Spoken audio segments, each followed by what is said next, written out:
Vamos ver como é que a gente faz para criar um projeto e importar alguns dados dentro do GrasGIS. Tudo bem, pessoal? Bom ter vocês de volta aqui no canal do SpanLab. Eu sou o professor Carlos Groma e hoje é o nosso segundo vídeo da série sobre o GrasGIS.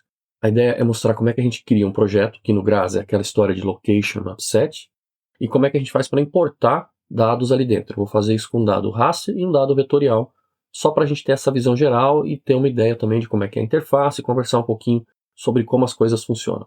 Vamos lá? Legal, então vocês estão vendo meu desktop, e esses aqui são os arquivos que a gente vai trabalhar hoje, né? Aqui eu tenho dois arquivos raster, dois arquivos SRTM, são modelos de elevação naquele formato HGT, e um arquivo vetorial que está em formato GeoPackage. Eu vou importar um do raster e um vetor só para a gente ver como é que isso funciona. Vou minimizar aqui, que a gente não vai precisar dessa janela. E aqui eu tenho meu console, minha linha de comando, né, meu terminal de linha de comando. A gente já falou que a gente não precisa usar, mas aqui como eu estou numa máquina Linux, para mim o mais fácil para iniciar o Gras é chamar um comando aqui do Gras. Isso aí vai variar um pouco. Se vocês estão no Windows, certamente vocês vão ter um ícone ali para dar 2 cliques e ele vai abrir isso para vocês.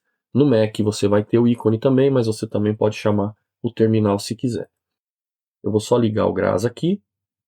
Então ele dá algumas mensagens que a gente não precisa se preocupar muito nesse momento. Vou minimizar o terminal para ele não ficar ocupando a nossa tela e tirar a atenção de vocês. E essa é a janela de abertura do Gras. Aqui nesse primeiro campo é onde a gente define aquele diretório que a gente conversou no vídeo passado, que é o GIS Database ou GIS Database, e que a gente, por padrão, meio que assim, costuma chamar de Gras Data. Pode ser qualquer um, mas eu pelo menos sigo esse padrão. Então está aqui, ele está nesse meu caminho aqui, Home, Guano, Gras Data. Se por acaso tivesse sido a primeira vez que eu tivesse iniciado o Gras e ainda não tivesse definido esse diretório, ia aparecer uma mensagem em vermelho aqui, dizendo, olha, você precisa definir esse diretório, que é onde todos os seus projetos vão ser salvos. Como eu já tenho, ele está aparecendo aqui. E dentro, então, desse diretório, dessa pasta, eu tenho as minhas locations. Então aqui vocês veem que já tem algumas prontas, que eu já estava trabalhando, e cada location tem os mapsets. Por exemplo, essa location lat-long aqui, significa o quê? Eu dei esse nome porque é uma location, é um projeto que está em coordenadas geográficas, latitude e longitude. E aqui dentro tem 3 mapsets. Um que chama permanente, que é aquele que ele cria por padrão, sozinho, sempre vai ter. E eu criei outros 2. Ramalho, é a região da Serra do Ramalho, da Bahia. E Base Maps é um que eu tenho com mapas assim gerais do mundo, que eu uso como base para outras coisas. Essa outra location aqui, ó, PMSP, que é a Prefeitura Municipal de São Paulo, tem o mapset permanente, que ele criou automaticamente, e um que chama LiDAR, que é onde eu estou trabalhando com dados de levantamento aéreo a laser da cidade de São Paulo. E esse outro aqui, ó, Alaska, por exemplo, ele tem só o mapset permanente, eu não criei outro mapset. Então vocês veem que dá para trabalhar de várias maneiras. A gente vai fazendo isso ao longo desses vídeos e vocês vão vendo como é que é essa história dos mapsets. Ela é essencialmente feita para a gente se organizar, tá? Enquanto que a location vai definir o projeto em termos do sistema de coordenadas e da projeção cartográfica, os mapsets estão lá só para você se organizar dentro do que você está trabalhando. No caso aqui desse nosso vídeo aqui, eu vou criar uma location nova, então um projeto, digamos assim, novo. Eu vou vir aqui, ó, no botãozinho novo. Lembrando, eu estou mostrando aqui as coisas para vocês na versão 786. Você pode ter leves diferenças na interface gráfica, se você tiver na 785, 783, alguma coisa assim, mas não deve ser nada muito diferente. O que pode acontecer é do seu sistema estar em português, por exemplo, e você vê isso aqui meio traduzido. A interface não está completamente traduzida, então vai ter uma mistura de português e inglês. No caso, o meu aqui está inteiro em inglês, pelo menos assim eu espero. Eu não gosto dessas coisas misturadas, mas vamos lá. Então eu vou no botãozinho aqui de novo, vou criar uma nova location, new. Aqui abre o diálogo para a gente definir, né, o nome da location, o nome do nosso projeto e do Gras Database que já estava definido. Então ele já trouxe aqui aquele diretório, se eu quiser eu posso pôr outro, mas né, não faz muito sentido. E o nome da location. Eu vou colocar aqui então curso YouTube, YP de YouTube, já está beleza. Esse campo é para um título da location. Normalmente nos comandos do Gras, você vai ter a opção de dar um título para as coisas, que é diferente do nome. Ele é uma descrição muito curta de uma linha do que aquilo é. Pode te ajudar, assim, a lembrar por que você fez aquele mapa, o que você usou, mas ele não é obrigatório de nenhuma maneira. Eu, pelo menos, acho que eu nunca usei o título para nada, então eu costumo deixar em branco. E aqui a gente tem duas opções, que eu vou deixar selecionado, mas que eu já fiz um teste antes e me parece que não está funcionando muito bem no meu computador. No de vocês, a ideia é que funcione. O que ele está colocando aqui nessas duas opções?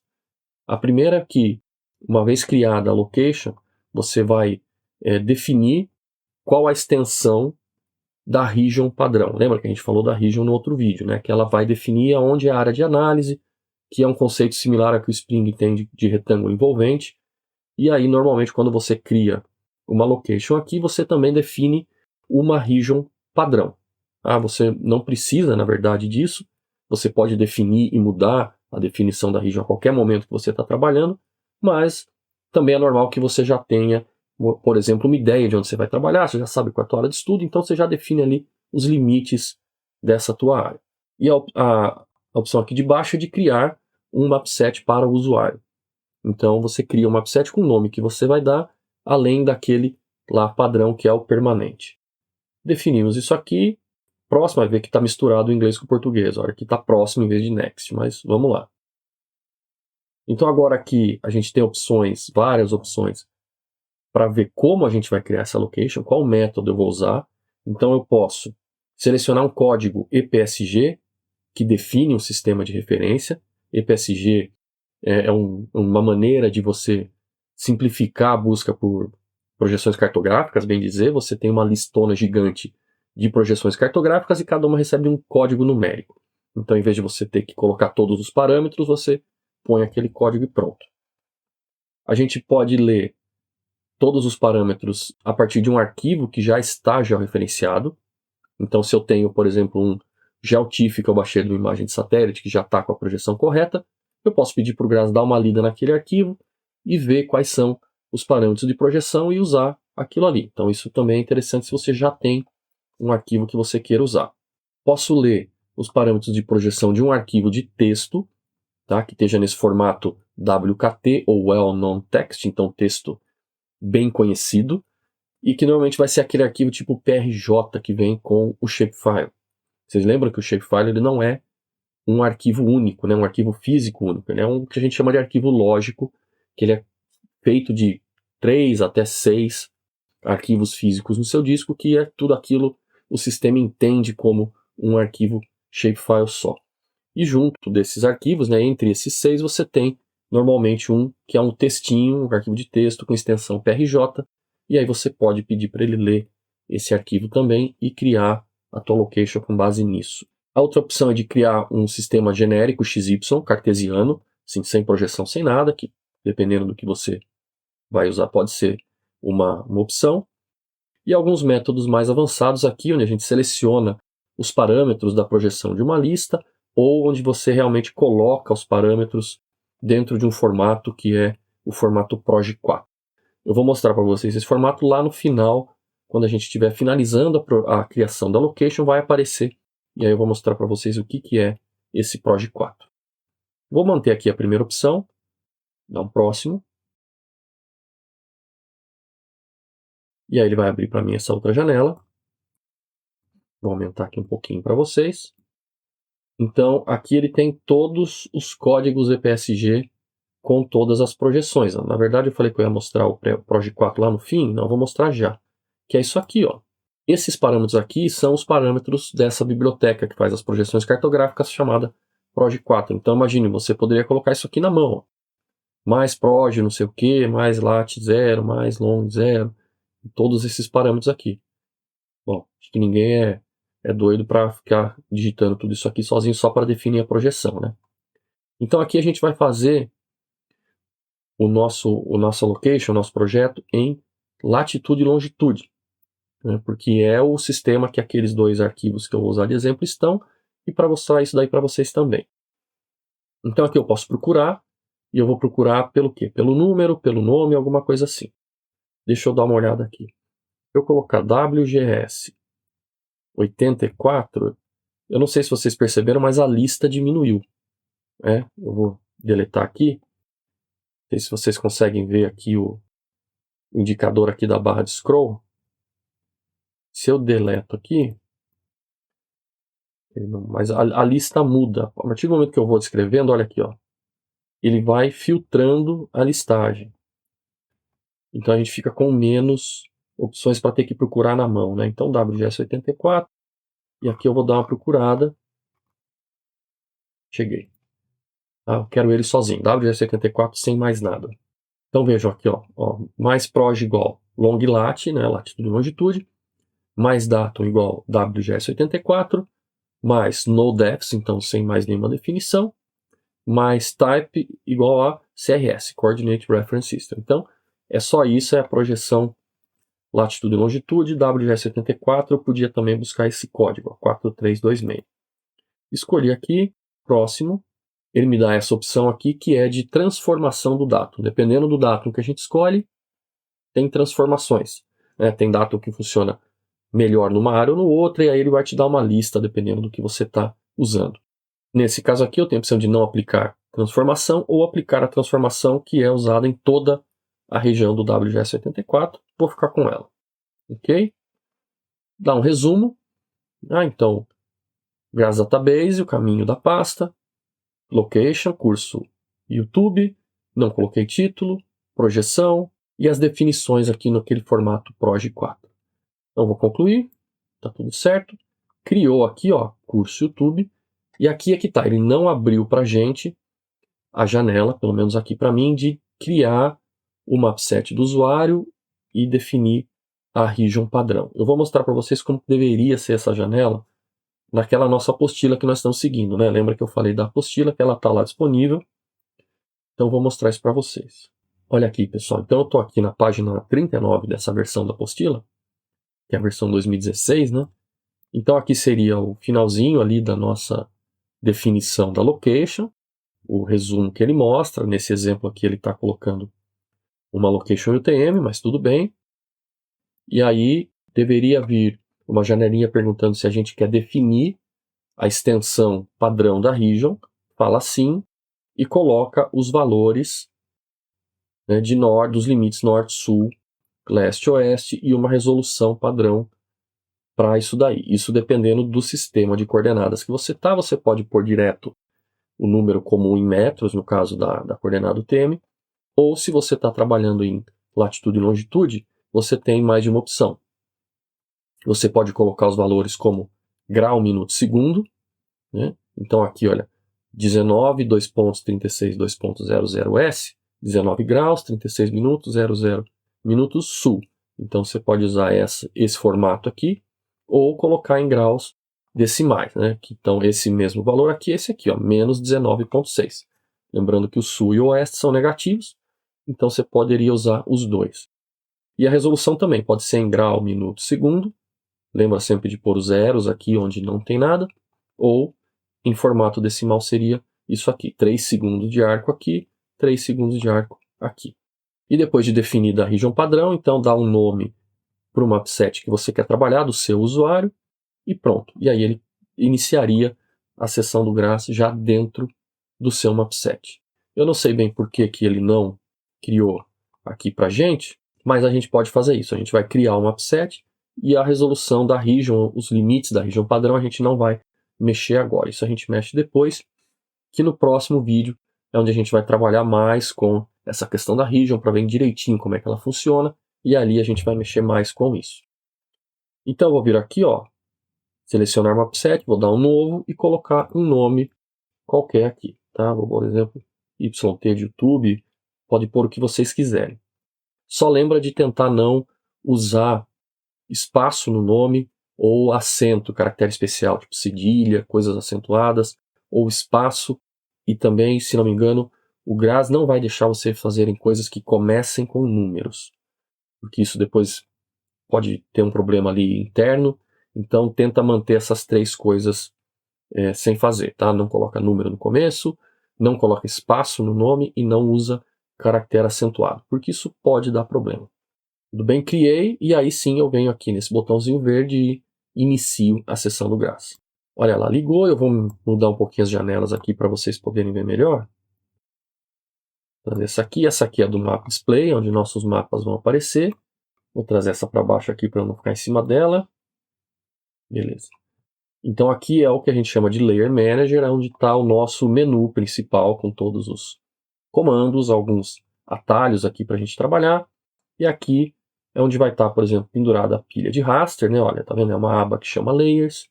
Tem uma aba de console, que é exatamente a mesma coisa que o terminal de linha de comando. Então, aquela janelinha preta ali do terminal, você pode deixar minimizada. Não precisa usar, você pode escrever os comandos aqui também. Só não fecha a janela do console, tá? Senão você fecha o GRASS. Aqui eu tenho uma aba dos módulos. Módulo é o comando do GRASS, é o algoritmo que você quer rodar. Isso, né, dentro do GRASS ele chama isso de módulos. Outros vão chamar de outros nomes. E aqui você tem todos eles. Então, ó, módulos para rodar com dados tipo raster. Então aí você abre, ó, e ele tem várias opções que você pode ir procurando aquilo que você quer. E você também pode fazer busca aqui pelo nome ou pela descrição dos módulos. Isso aqui é bem legal, a gente já vai ver. Essa aba data aqui, dados, é uma aba razoavelmente recente, isso não tinha nas versões anteriores, tá? Na versão que está na apostila não tem isso, porque isso veio depois, onde você busca dentro do seu diretório do GRASS, dentro das suas pastas ali da location, do mapset, os dados que você tem ali dentro, e aí fica mais fácil de chamar isso para dentro dos layers, para mostrar no display, e a gente vai dar uma olhada nisso também. E por fim a gente tem uma aba do Python, um terminal do Python, onde você pode rodar análises usando uma biblioteca que faz a conversa entre o GRASS e o Python, e aí você pode fazer algumas análises por aqui também, sem precisar usar direto os comandos ali. É uma coisa um pouquinho mais avançada, então a gente não vai mexer muito nisso agora não. Vou voltar aqui para o meu Layers, e o que a gente tem que fazer agora inicialmente é importar algum dado. Então eu vou vir aqui, ó, no menu File ou Arquivo, importar dados raster, e aí vocês veem que a gente tem várias opções de importação. Essas duas primeiras, elas fazem essencialmente a mesma coisa. E essas aqui são mais, elas são mais genéricas, e essas aqui são mais específicas. Se você ver pelo nome, ó, ele traz coisas bem específicas. Olha, traz um arquivo que esteja em formato XYZ, um arquivo de texto, tipo CSV, separado por vírgula, por espaço, tabulação. E aí você já traz com gridagem, fazendo um raster em cima disso. Ou traz só os arquivos de texto como pontos, alguma coisa assim. Importa linhas e polígonos de arquivos de texto também. Então, coisas específicas para arquivo de texto. Esse aqui para formatos binários de arquivo. Então, formato binário genérico, formato grid tab, formato MATLAB, figura em formato PNG, NDVI do satélite Spot, que tem o seu formato também, HGT do SRTM, tá? O HDF, que é do Aster, do satélite Aster. Então aqui são importadores mais específicos feitos para um tipo específico de arquivo. E aqui você tem, nessa segunda opção, o importador genérico para formatos raster no geral, assim, que é o comando r.in.gedal. Vejam que, acho que a gente comentou, né, no outro vídeo do formato dos comandos, dos módulos do GRASS. Eles têm essa coisa de começar com uma letra que determina o tipo de dado onde esse comando trabalha. Então R quer dizer que ele é um comando que vai funcionar com dados raster. Ponto in de importação, né, vai trazer para dentro do GRASS, e ponto GDAL. GDAL é aquela biblioteca, Geospatial Data Abstraction Library, que lê e converte tudo que é tipo de formato de GRASS. Então, de GRASS não, de raster. Então, se você tem um raster qualquer, você pode trazer usando essa biblioteca. Você baixou um GeoTIFF e você traz com esse cara aqui. Qual é a diferença desses todos para o primeiro? Todos esses aqui, eles vão assumir que o teu arquivo está no mesmo sistema de coordenadas que o teu projeto, que é a tua location, o teu mapset. Então eles vão simplesmente olhar as coordenadas lá e trazer o arquivo para dentro. Se tiver em outro sistema de coordenadas, ele não consegue trazer. O GRASS ele não consegue pegar um arquivo externo que esteja num formato de coordenadas diferente do projeto, da location, e trazer para dentro.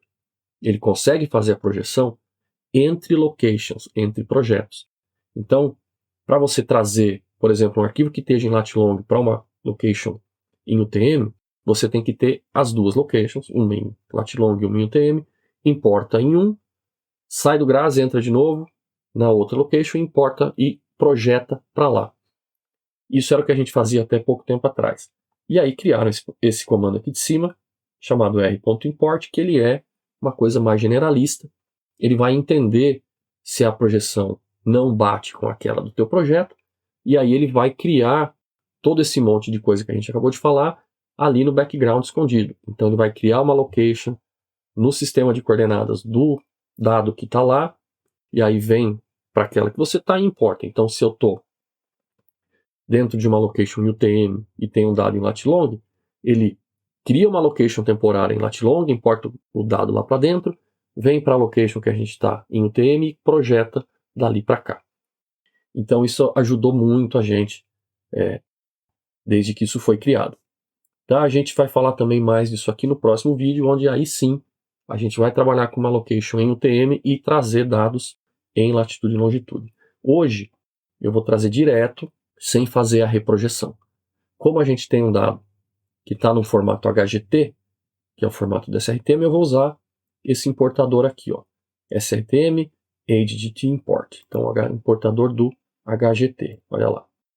O comando chama r.in.srtm e aqui eu tenho algumas opções. E todos os comandos do GRAS eles vão ter mais ou menos essa mesma carinha aqui, uma janelinha com algumas abas do lado e as opções aqui embaixo.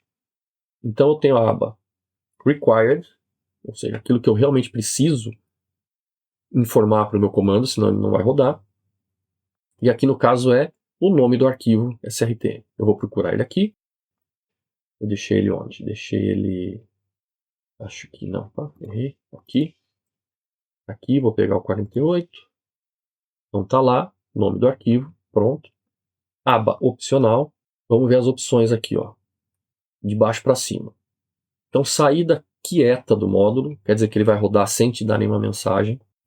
Saída verbosa do módulo, ele vai rodar e vai te dar mais mensagens do que o normal, vai falar tudo que está passando, acontecendo ali, ele vai escrever na tela para você.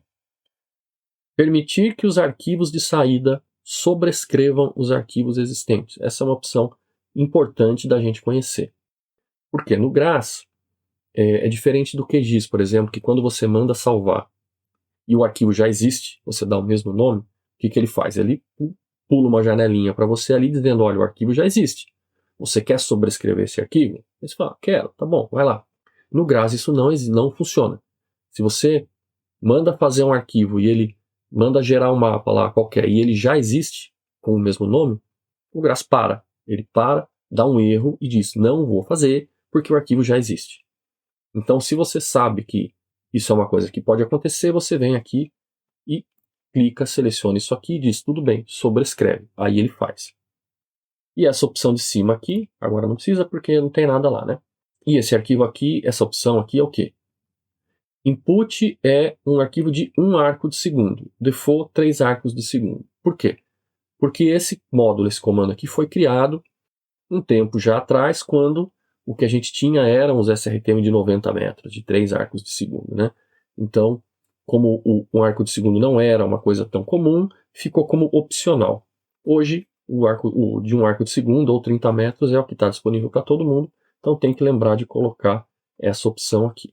Aqui, nome para o mapa de saída, olha lá, default input style. Então, se você quiser que fique com o mesmo nome do arquivo de entrada, que é esse aqui, ó, S25W048, é só não colocar nada. Se você quiser mudar o nome, você escreve alguma coisa aqui.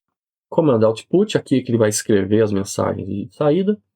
E manual, todo o módulo, todo o comando do GRAS tem uma aba aqui de manual, que é onde você vê como é que funciona, tudo que tem ali sobre o comando, como que você usa, o que tem para fazer, o que não tem para fazer, e se existir alguma referência bibliográfica ainda. Que é interessante porque você pode citar até isso nos seus trabalhos. Fala, olha, eu usei o comando tal e põe a citação que está lá. Bem legal, né? Então vamos lá.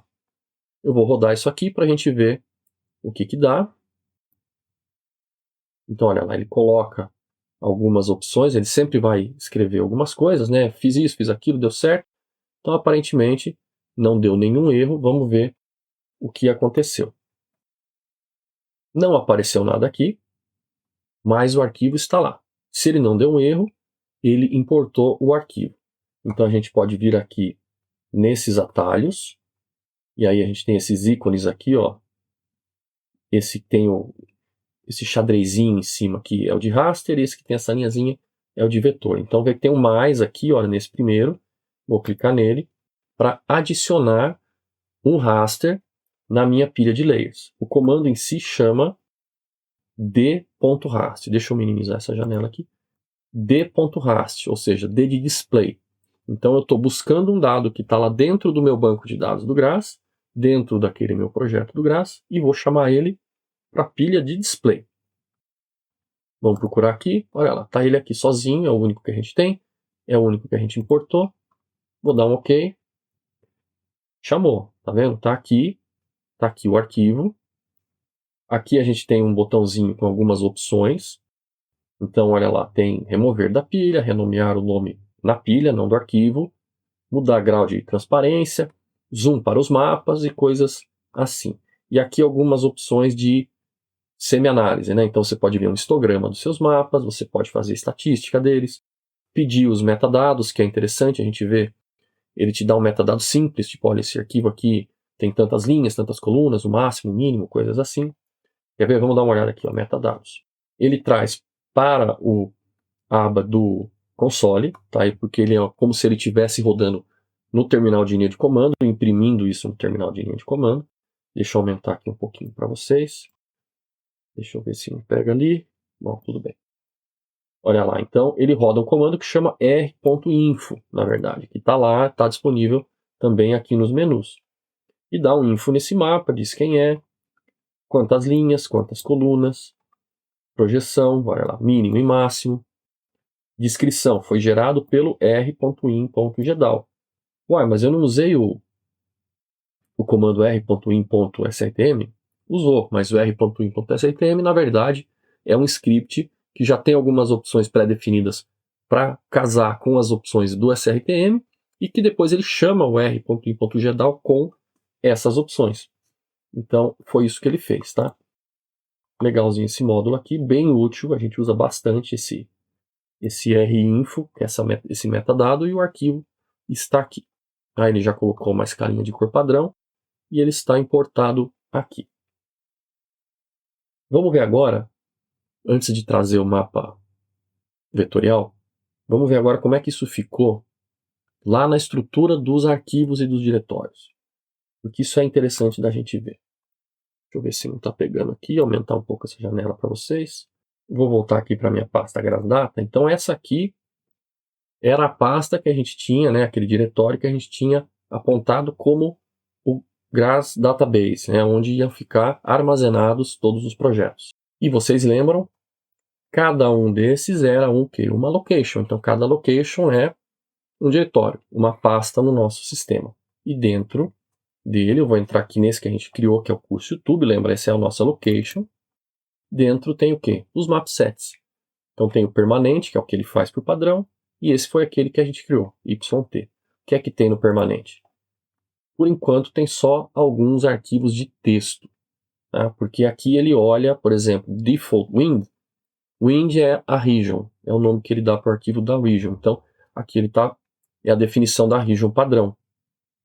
Nome do projeto, informação de projeção, informação de unidade. Wind é a region que está ativa. E aqui ele só tem isso daqui porque a gente não colocou nenhum dado dentro do mapset permanente. A gente criou o nosso mapset e aí ele já tem algumas outras pastas. Tá vendo? Ele tem um arquivo wind também, que é a region que está ativa. Ao contrário deste, que tem a region padrão e as informações de projeção. E aqui ele já tem algumas outras pastas. O que é isso? Lembra que eu falei no outro vídeo lá? E o GRASS ele importa as coisas para dentro dele. Então ele pega aquele arquivo, no caso agora ele pegou aquele arquivo HGT, modelo de elevação da SRTM, trouxe para dentro do GRAS no formato do GRAS. Ele tem um formato próprio de arquivos raster e de arquivos vetoriais. E aí, dentro de cada uma desta pasta, tem um arquivo que corresponde àquele que a gente importou. Então, olha lá, aqui ó, tem uma pastinha, tem algumas informações, tem alguns arquivos binários. Vamos ver, ó. Cell, esse aqui é o arquivo binário em formato do GRAS desse modelo que a gente criou. Eu sei pelo tamanho dele que ele é um pouco maior que os outros, tá? Então, ele é menor que o arquivo SRTM porque ele é mais comprimido. O GRAS tem uma compactação própria por quadtriz que dá uma diminuída boa no tamanho do arquivo. Então aqui está o arquivo em si, né, a informação dos pixels. Nas outras pastas estão outras coisas. Aqui eu tenho um arquivo que mostra categorias para ele ver como é que vai fazer para pôr as cores. Aqui eu tenho header, que é um cabeçalho que diz o que é o arquivo. Aqui eu tenho color, que é o arquivo que diz como estão as cores. Vamos dar uma olhada nisso aqui para ver? Deixa eu aumentar. Olha que interessante. Isso aqui é como ele está colocando as cores dentro no arquivo para dar esse display que a gente viu. Então, os valores vão... As cores vão variar entre valores de menos 11.000 e 8.850, que é todo o range de elevação da Terra, né? Menos 11.000 metros na Fossa das Marianas, 8.850 no alto do Everest. NV é o valor que não tem nada, 2.255, que é branco, e aí aqui é uma definição de cores. Então, menos 11.000, qual é a cor? 0. 0, 0, 0 é preto. Até menos 500, onde ele vai ter essa cor. E aí vai variando. Então, essa aqui é a parte do oceano, aqui é a parte emersa. Esse é um esquema de cores que funciona para mostrar mapas aí de terreno do mundo inteiro, inclusive a parte oceânica. Então aqui ele vai pondo as cores. Se a gente mexer nas cores desse arquivo, desse raster, esse arquivo aqui vai mudar. Eu vou até fazer isso para vocês verem. Eu vou deixar esse aqui, vou só minimizar. Então vejam, tudo que a gente importa para dentro do GRAS, fica dentro do GRAS. Tudo que a gente cria como resultado de um processamento dentro do GRAS, fica dentro do GRAS. Se eu rodar um comando gerar um arquivo novo, pego o modelo de elevação e gero um mapa de declividade, por exemplo, eu não preciso me preocupar onde eu vou salvar esse arquivo. O GRAS não vai me perguntar em que pasta eu quero salvar. Ele vai me perguntar o nome do arquivo e acabou.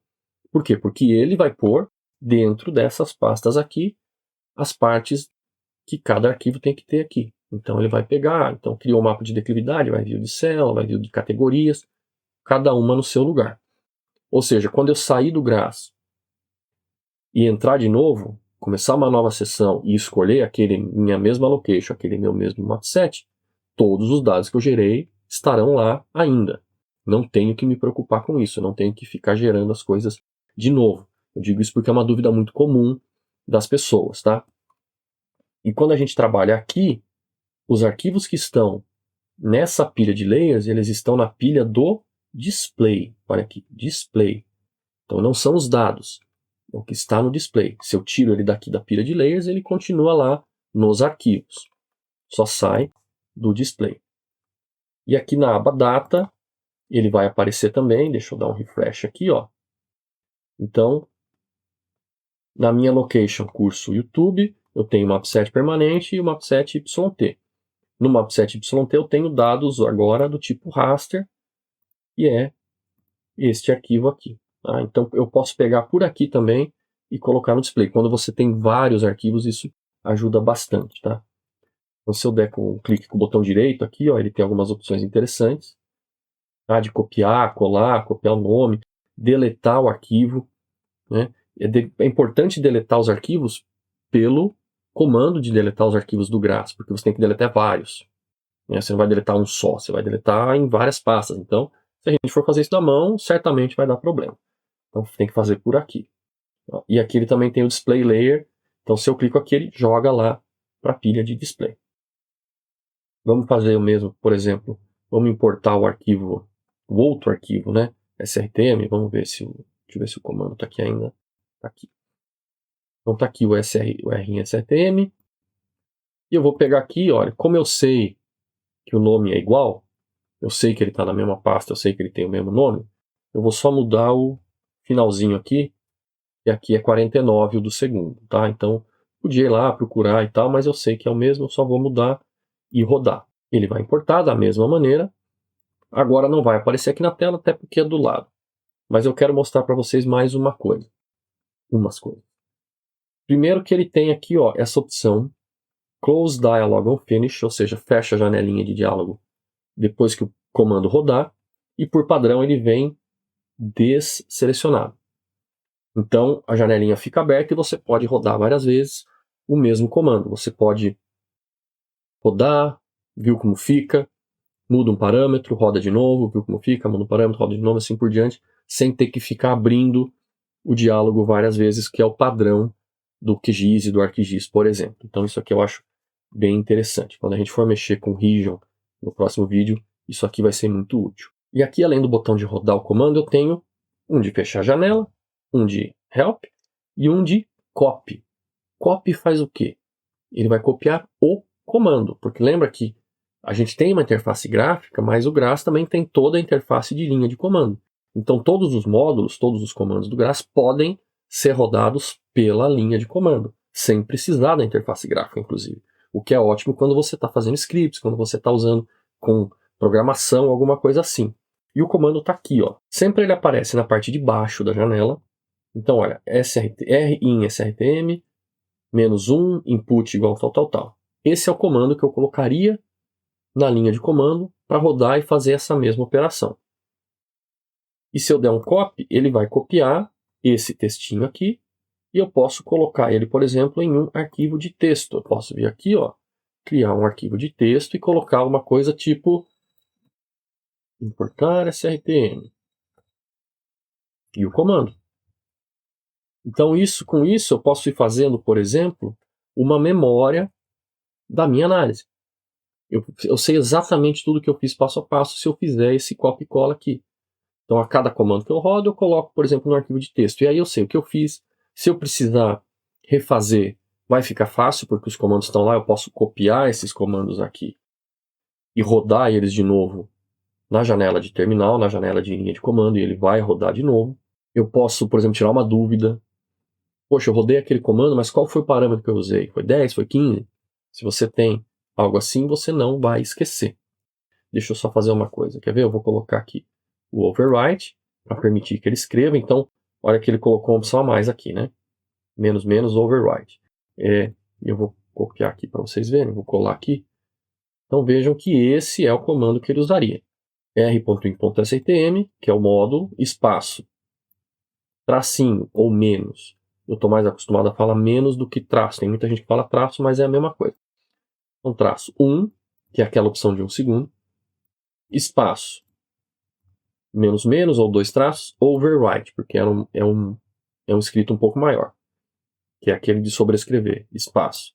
Input igual o nome do arquivo. Então isso é o comando. Se eu copiar isso aqui, vir aqui, ou bem nessa janela de linha de comando aqui, ou aqui na aba de console do GRASS, e aí tem essa janelita de baixo aqui, ó, bem pequenininha, e eu posso colar aqui o comando, e eu dou um Enter, ele roda. Veja, ele roda tal como ele rodou lá. É a mesma mensagem que ele coloca aqui, ó. Essa mensagem é a mesma dessa. Então eu posso rodar em um ou no outro. Tá? E aí, se você vai fazendo esse histórico seu aqui, você nunca vai se perder no que você fez e no que você usou. Vou dar uma minimizada aqui. Vamos ver o outro arquivo. Ó. Não está aqui. Vou lá nos dados, dou um refresh e agora eu tenho os dois. Já tinha o 48, vou pôr o 49. Agora estão os dois aqui e eu vou mexer um pouquinho no zoom. Olha lá. Está lá nossos dois arquivos. Tudo bem? A gente nem vê a linha de união onde eles se encontram, porque a escala de cor aplicada foi exatamente a mesma. Mas a gente pode mexer um pouquinho nisso, como por exemplo na escala de cor. Então eu vou vir aqui no menu Raster, aqui em cima, ó, menuzão principal Raster. Vou pegar essa segunda opção, que é o Manage Colors, e tem várias opções aqui. Eu tenho vários módulos para mexer com as cores. O GRAS ele não é tão intuitivo, ou melhor, interativo, para mexer com as cores como o QGIS, por exemplo, onde você coloca, clica aqui, muda a cor, cria os degradês e faz aquele tipo de coisa. Mas ele tem bastante opção, sim. Eu vou pegar a primeira opção, olha, o comando chama r.colors. Tá? Color Tables, e o comando chama r.colors. A gente vai acostumando com o nome desses arquivos à medida que trabalha com o GRAS e até fala com outra pessoa, você usou o r.colors, usou o comando tal, porque é assim que ele se referencia, né? Se você vai tirar uma dúvida na lista de discussão, eles vão perguntar qual comando você usou e coisas assim. Então, olha só, eu vou deixar só esse mapa aqui, ó, o W049. Posso pôr vários mapas ao mesmo tempo, não tem problema. Ver que ele põe até um multiple aqui na frente. E eu vou definir aqui nessa segunda aba uma escala de cores. Ele tem várias opções interessantes aqui. Inverter a escala de cor, fazer uma escala logarítmica, fazer uma escala logarítmica absoluta, fazer uma equalização de histograma. Isso aqui são coisas bem legais. Esses três aqui, por exemplo, o QGIS não tem e são bem interessantes. Vou aumentar aqui, tem algumas opções para vocês verem. Então aqui é o nome da escala de cores, ó. Aí ele já tem essas aqui prontas, que a gente pode usar. Posso colocar uma, por exemplo, a Viridis, que é bem legalzinha. Tem opções de copiar a escala de cor de outro mapa, alguma coisa assim. E outras opções que vocês podem olhar aqui. Vou rodar. E olha lá. Então, determinou, colocou a escala de cores para esse mapa como Viridis. Então esse aqui está no Viridis, esse aqui está naquele padrão. Legal? E aí a gente pode ir mudando as escalas de cores e fazendo outras coisas assim. Eu vou pôr o outro também nessa escala de cores. Cadê? Vou colocar os dois. 49 e 48. Vê que pode pôr os dois ao mesmo tempo. Vou rodar. A escala de cor é um que ele não pergunta se você quer sobrescrever ou não. Ele simplesmente vai lá e bota a escala de cor por cima de outra que já existe. Então, ele não vai perguntar nada. Agora, se a gente quiser colocar uma dessas três opções aqui, do jeito que está, não vai funcionar. Porque essas daí, elas precisam fazer uma conta, fazer uma estatística em cima dos valores do raster, e para fazer essa estatística, eu preciso ter a region definida. E nós não definimos. Lembra que, pelo menos para mim, quando eu criei a location, eu não defini a region. Se vocês, na hora de criar, tiveram aquela opção, então legal, para vocês, daí deve estar aparecendo algum retângulo aqui em cor vermelha. Como a gente não tem, o que a gente pode fazer é criar um agora, muito rapidamente, sem se preocupar muito com a história da region ainda, tá? No próximo vídeo a gente vai ver em detalhes como ela funciona. Mas só para a gente fazer essa opção para vocês verem como é, eu vou clicar aqui nesse botãozinho depois do nome. Podia clicar com o botão direito também em cima do nome, que dá a mesma coisa, tá? E eu vou pegar aqui, olha. Set Computational Region from Selected Maps. Então eu vou pegar esse mapa e vou definir a region, ou a minha área de interesse, ou o meu retângulo envolvente de análise, para este raster, para esse arquivo aqui. E ó, apareceu um retângulo vermelho aqui. Então agora a region está aqui. Se eu fizer algum tipo de análise com raster, ela vai funcionar dentro deste retângulo aqui. Então eu vou pegar, por exemplo, ele é o 49, tá? Então eu vou tirar o 48 aqui da lista só para não dar problema, tá? Posso deixar só o nome ou posso deixar o arroba YT aqui, tanto faz. O arroba YT está dizendo que ele está no mapset YT, porque eu posso ter vários mapsets dentro da mesma location, tá? A gente vai mexer bastante com isso mais para frente. E eu posso, estando dentro de uma mesma location, eu posso acessar os dados de qualquer mapset, porque eles estão dentro de um mesmo sistema de coordenadas. Então aí ele coloca o arroba mapset para você saber de onde ele está vindo. E eu vou aqui no define e vou colocar aqui, ó, equalização de histograma. Ele vai pegar o histograma e balancear as cores de acordo com o histograma.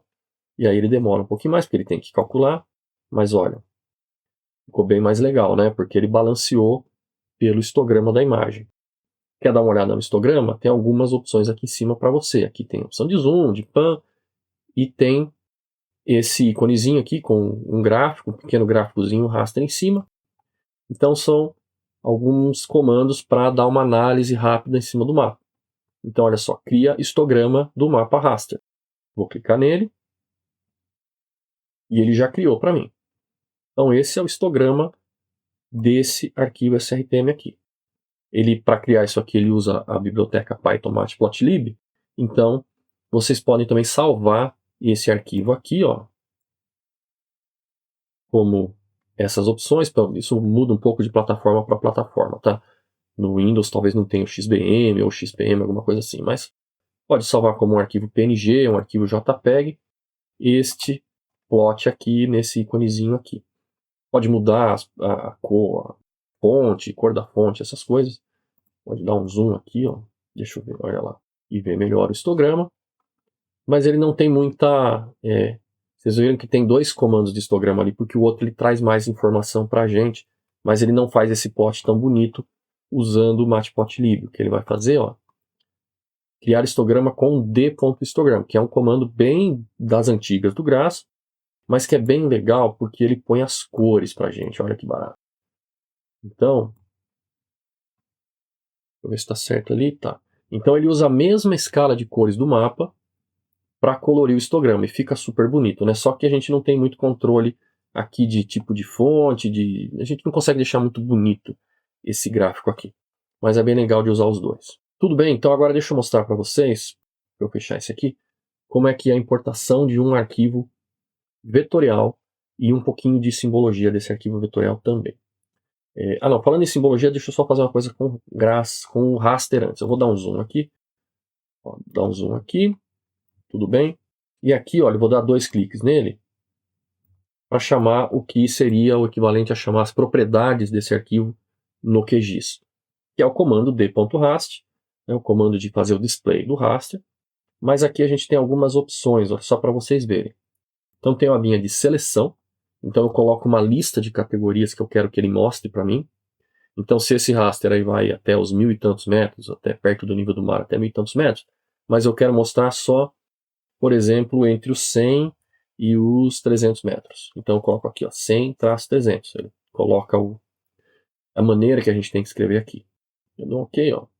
Está mostrando só entre os 100 e 300. Mas ele fechou, né? Porque eu dei OK, então ele fechou o diálogo. Vou chamar ele de novo, ó. Vou mudar isso aqui para 100, 600. Agora vou dar um apply, que é para ele não fechar. Olha lá. E aí ele vai mudando. Então eu posso fazer algumas opções de display, são coisas simples, mas é legal saber que está aí para a gente poder brincar com os nossos mapas, tá? Vou tirar aqui, ó, se eu deixar sem nada, ele mostra todo mundo. Tá? Agora sim, eu vou ver a importação do vetor. Então, da mesma maneira que a gente foi lá no File, Import Raster Data e usou uma dessas opções aqui, para o vetor vai ter a mesma coisa.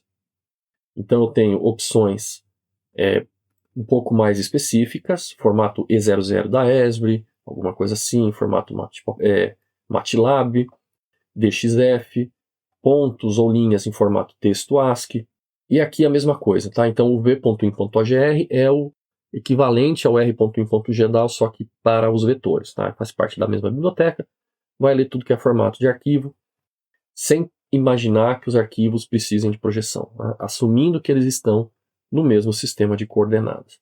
Ou eu venho aqui no de cima, que é a importação simplificada com reprojeção. Esse de cima ele faz sem reprojetar também, mas caso ele detecte que precisa reprojetar, ele vai fazer. Isso a gente vai fazer no próximo vídeo. Eu vou chamar ele aqui direto no VOGR, e aqui então eu tenho todas as minhas opções. O que eu vou importar? Um arquivo, todos os arquivos de um diretório, um banco de dados, um protocolo para chamar as coisas por rede. Eu vou deixar aqui no arquivo porque é o que a gente vai fazer, né? Então eu vou buscar o nosso arquivo aqui, que é esse GeoPackage. Então tá lá, buscou o GeoPackage. Vamos ver. Input. O layer do arquivo GeoPackage. Tem formatos de arquivo que permitem que você tenha mais de um layer com mais de um tipo de informação dentro desse arquivo vetorial, como é o caso do GeoPackage, né? O Shapefile não deixa. Mas eu vou deixar aqui do jeito que está. Veja que ele disse, ó, Projection Match Yes, então ele viu que está tudo ok da projeção. Output. Nome do arquivo de saída. Aqui ele não põe nenhum, porque você vai definir, eu vou colocar aqui como petar, porque aquele é o limite do petar. Tem algumas opções aqui de limpeza, para dar uma limpezinha nos arquivos, tirar pequenos pequenos probleminhas ali dos vetores, limpar polígonos e coisa assim. Allocation, por quê? Porque eu posso importar e criar uma allocation ao mesmo tempo. Então, se eu tenho um arquivo que está em lat_long e eu estou numa allocation TM, alguma coisa assim, eu posso importar esse arquivo, ao mesmo tempo criar uma allocation no formato dele, para depois fazer a projeção. É uma coisa que está aí que, a bem da verdade, é um pouco antiga, porque depois que criaram o v.import, o r.import, isso aqui não é mais muito utilizado, mas ele continua, porque são as opções do comando, eles não tiraram elas, lógico. Seleção, eu posso selecionar se eu vou pegar só um pedaço, se eu vou fazer uma busca dentro do banco de dados e importar só algumas categorias, alguma coisa assim. Tabela de atributos, se eu vou mexer na tabela de atributos ou não. Quando a gente está importando pontos vetoriais, como por exemplo dados de laser, dados de nuvem de pontos de drone, coisa assim, tem a opção de não criar a tabela de atributos, que é bem interessante para trabalhar só com a geometria, mas isso é uma coisa um pouco mais avançada, né? Comando, aqui ó, opções, manual, sempre tem um manualzinho, vamos rodar para ver o que acontece. E apareceu aí já, tá? Ele coloca algumas coisas para a gente, do que ele achou, quantos polígonos, quantas linhas, quantas ilhas, e já colocou para a gente o nosso vetor. Então tá aqui, vou dar um zoom aqui. Pronto, tá aí os limites do petar. E a gente também tem aquelas opções de metadados, color table, tabela de atributos, propriedades, tá aqui, ó. O propriedades é igual chamar as propriedades do QGIS, assim como no raster, o comando que a gente chamava era o d.raster, display raster, aqui é o d.vect, display vector. Então o que eu vou mostrar de display, né? Qual é o mapa que eu estou mostrando? A geometria, vou colocar, quer mostrar um pontinho para cada vértice, quer mostrar categoria, o que for, você põe aí e ele vê lá o que ele pode fazer. Seleção também, então vai selecionar do banco de dados, vai mostrar só algumas categorias ou não, que tipo de feição eu mostro, vou mostrar ponto, se for linha. Aqui é legal a gente ver isso porque o formato de arquivos vetoriais do GRASS permite que você tenha várias geometrias no mesmo arquivo. Ao contrário de um shapefile da vida que você só pode ter ponto, linha, polígono, no GRASS você pode ter pontos, linhas, misturado com polígono, misturado com coisas tridimensionais. Só depende de como você faz o teu arquivo. Então aí ele mostra tudo o que vier. Cores, aqui a gente pode mexer nas cores desse nosso polígono aqui. Então feature color é a cor da linha. Eu posso mudar aqui por uma cor qualquer na linha. A área fill é a cor do preenchimento, claro, né? Se eu der um apply, ele vai mudar ali. Se eu clicar em um desses transparente, ele vai então deixar a linha só, deixar sem preenchimento.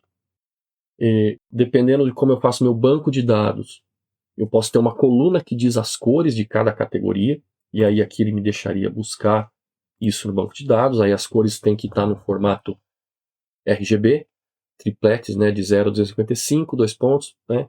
Então 0 a 255, 2 pontos, 0 a 255, 2 pontos, tal. 3 valores entre 0 e 255 para dar o RGB de cada cor para cada categoria. Lines, aqui ele vai dar a espessura das linhas, vai mexer todas as linhas, ou uma coluna que tem a espessura para cada linha, de acordo com o que você tem. E aí você consegue mexer um pouquinho nisso daí. Não é muita coisa, mas é mais do que o suficiente. Tá? Simbologia, são símbolos básicos para pontos, se você tem pontos vetoriais. Então você tem alguns símbolos aí, tá? Símbolos básicos, setas de norte, símbolos para legenda, alguns símbolos extras, símbolos de geologia, tá? E de demo, tá? Demonstração de alguma coisa aí. Tamanho do símbolo e coisas dessa linha. Tá? Então é bem simples também importar rapidamente um vetor, fazer alguma operação com ele e mudar as cores. Antes só da gente terminar aqui, deixa eu mostrar para vocês nos arquivos como é que ficou a coisa. Né? Porque a gente já tinha visto aqui o raster, quando a gente trouxe o raster para dentro do GRASS, que ele importou e colocou os arquivos aqui. Vê que agora essas pastas têm 2 itens, porque a gente tem 2 rasters, né? Então olha, a gente tem um de cada aqui. Todas elas vão ter 2 itens. A cor deve ter mudado lá, né? Qual que a gente estava mostrando no nosso... a gente estava mostrando, olha lá, como a cor mudou. Lembra que era uma escalinha um pouco mais simples? Agora ele está um tanto quanto complexa, né? Ó, ficou bem cheio. Cada valorzinho aqui tem um valor de cor que vai fazer o degradê bonitinho, né? Vamos ver como é que é a do outro arquivo, a do 49, que aquele era do 40, é a mesma coisa, ó. Então ele vai de menos 50 até 1296 e todos os valores. Então aqui é o valor e aqui é RGB, Red, Green, Blue, de 0 a 255. E aí ele coloca um para cada um. Isso para ficar aquele degradê bonitinho, aquela história da equalização do histograma. E o vetor está onde? Está aqui, ó. Tá? Tem um banco de dados SQLite, que é o padrão do GRAS agora, e eu tenho uma pasta chamada vetor, onde cada arquivo vetorial vai ser uma pastinha. E dentro dessa pastinha eu tenho vários arquivos.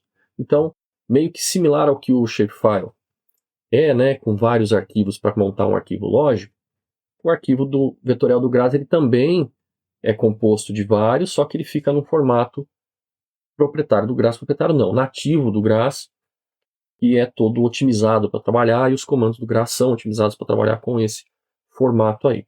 Então, cada pastinha dessa é um arquivo vetorial. E aqui está o banco de dados de todo mundo. Então, todos os vetores vão estar, os seus bancos de dados vão estar dentro desse banco de dados SQLite. Tá bom? Legal, pessoal. Então, a ideia do vídeo de hoje era essa, era trazer para vocês essa visão geral do GRAS, para vocês verem que ele não é um monstro, não é um bicho de 7 cabeças. E a gente tem que criar os nossos projetos, allocations, mapsets, isso é por uma questão de organização, mas que não é difícil de fazer. Depois que está tudo aí, a gente tem que importar os dados para dentro.